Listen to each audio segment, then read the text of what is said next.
Get it? He said, the day has come when we can no longer speak about spontaneous generation. It's an untenable concept. It's something out of nothing. Now we have to be more judicious, more scientific, and speak in terms of gradual, spontaneous generation. Stop me if I'm lying. I mean, you talk about mythology. You talk about superstitions. What gradual, spontaneous generation? That means you can't get something out of nothing quickly. You really got to be patient, for that to happen. Now, you're laughing, and you should be laughing, because I'm poking fun at some of the most brilliant people in this world who become klutzes when it comes to questions like this. Ladies and gentlemen, if there ever was a time when there was nothing, no glasses, no hymnals, no shoes, no people, no mountains, no oceans, nothing, absolutely nothing. What could there possibly be now? Nothing. But only the craziest people are saying that there's nothing out there. It's all an illusion. And even those who are having the illusion are an illusion.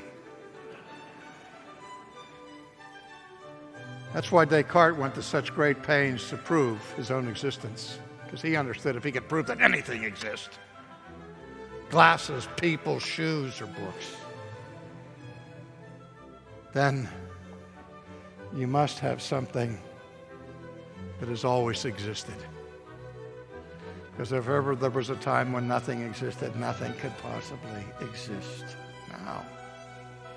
You have to have something that is self-existent, something that is, that has the power of being within himself. Again, where Bertrand Russell fell down and John Stuart Mill they lost the game in terms of definition. They said, if everything has to have a cause, then God has a cause, and so we don't settle anything. No.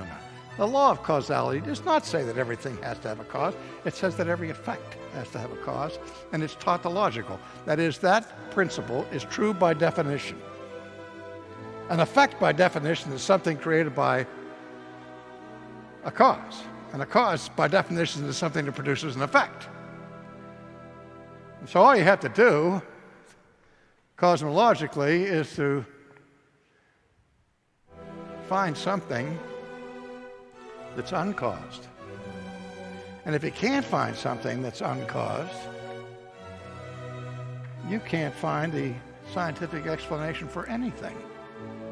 The only alternative, well, there are two alternatives. One are that the glasses are eternal.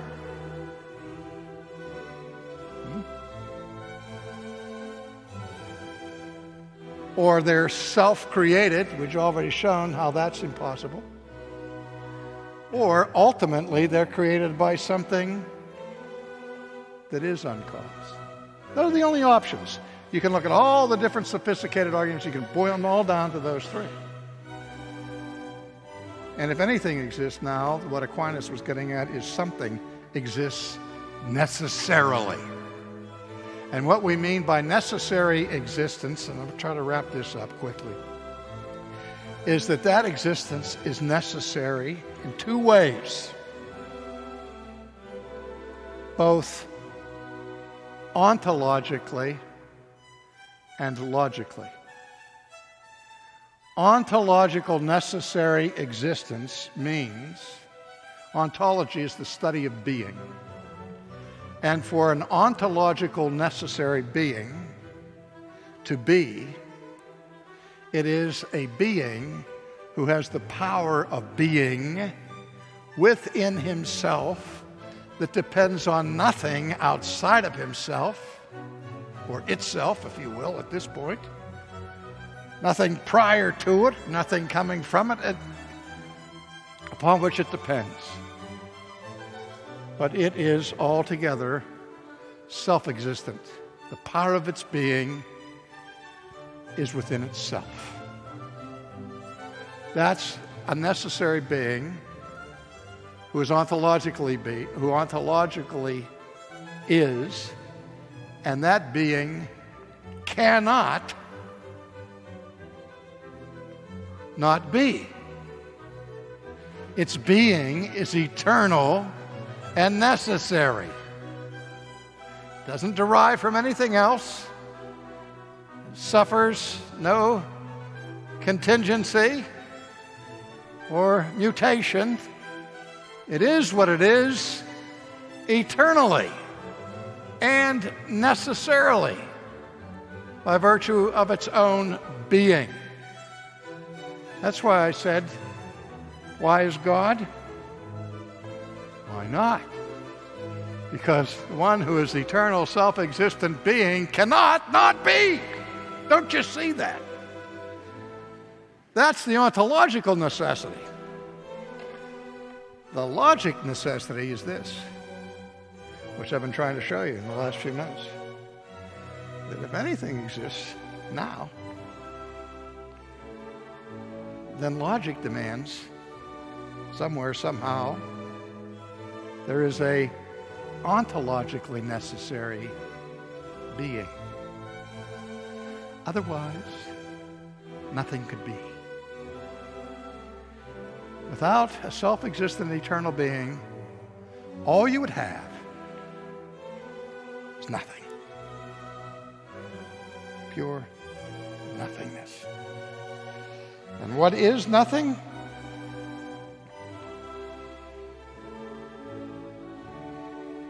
Nothing.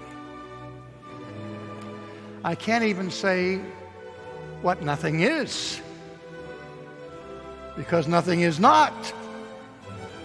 Nothing is the absolute absence of being. But if there's anything, if there's something, there has to be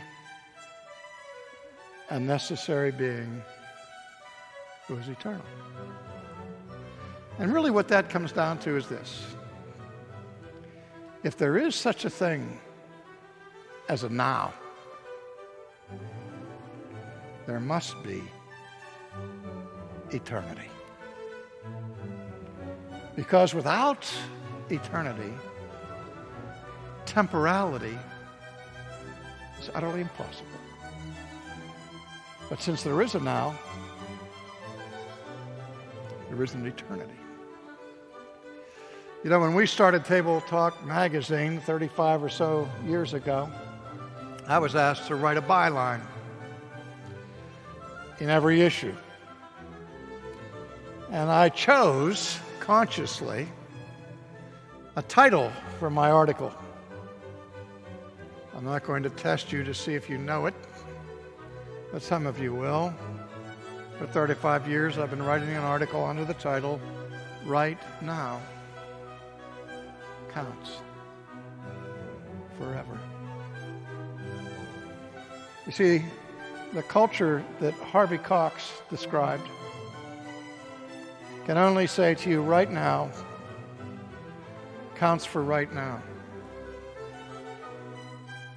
And if all right now counts for is right now, then it doesn't count at all, because right now is already gone.